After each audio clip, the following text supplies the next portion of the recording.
Maths class 12 हमारा chapter है vector algebra.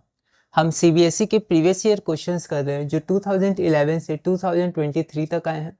हमारा टॉपिक 2 है यूनिट वेक्टर्स। अगला क्वेश्चन है question number 7। If vector A is equal to इतना and vector B is equal to इतना then find a unit vector parallel to the vector A plus B. तो vector A plus vector B के parallel में unit vector क्या होगा? यह question all India 2016 में 1 mark का आया है। एक बार आप इसे ट्राई करिए, फिर हम आगे बढ़ते हैं। तो सबसे पहले हमने यहाँ पर गिवन लिख दिया, हमारे पास वेक्टर ए और वेक्टर बी है। क्वेश्चन है कि हमें एक यूनिट वेक्टर चाहिए in the direction, then find a unit vector parallel to vector A plus B.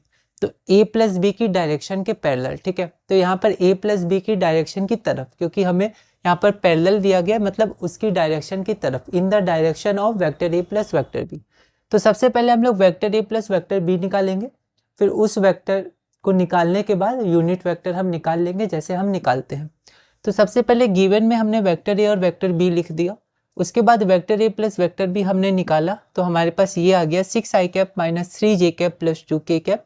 या हमने डायरेक्ट इसको सॉल्व कर दिया। आप चाहे तो एक स्टेप और ले सकते हैं, पर 1 मार्क का है तो आप डायरेक्ट इसे सॉल्व कर सकते हैं। 4 i cap plus 2 i cap direct 6 i cap. Vector A plus vector B हमारे पास इतना आ गया।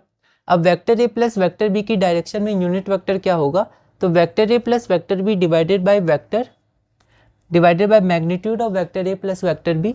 तो ये vector A plus vector B हो गया और ये उसका मैग्नीट्यूड हो गया, कंपोनेंट का स्क्वायर कर दिया।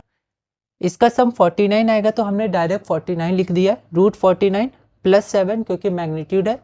तो रिक्वायर्ड यूनिट वेक्टर हो गया 1/7 times 6 i cap minus 3 j cap plus 2 k cap. अब इसको आप अलग तरह से रिप्रेजेंट कर सकते हैं। आप यहाँ पर लाइन देके डिनोमिनेटर में 7 लिख सकते हैं, या फिर अलग अलग ब्रेक कर सकते हैं। 6/7 i cap minus 3/7 j cap plus 2/7 k cap, कोई दिक्कत नहीं, पर ये भी सही है, सफिशियंट है, जो हमारा आंसर है। तो हमने क्वेश्चन नंबर 7 पूरा किया।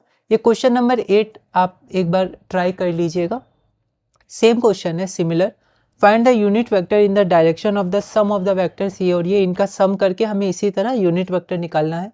इसका आंसर आपका आना चाहिए 1/√37 into 6 i cap plus k cap. यह क्वेश्चन फॉरेन 2015 में 1 मार्क का पूछा गया था। तो इस वीडियो में हमने अपना क्वेश्चन नंबर 7 पूरा किया और क्वेश्चन नंबर 8 एक बार आप ट्राई करिएगा। अगली वीडियो में हम अपना क्वेश्चन नंबर 9 करेंगे और टॉपिक 2 यूनिट वेक्टर्स में आगे बढ़ेंगे।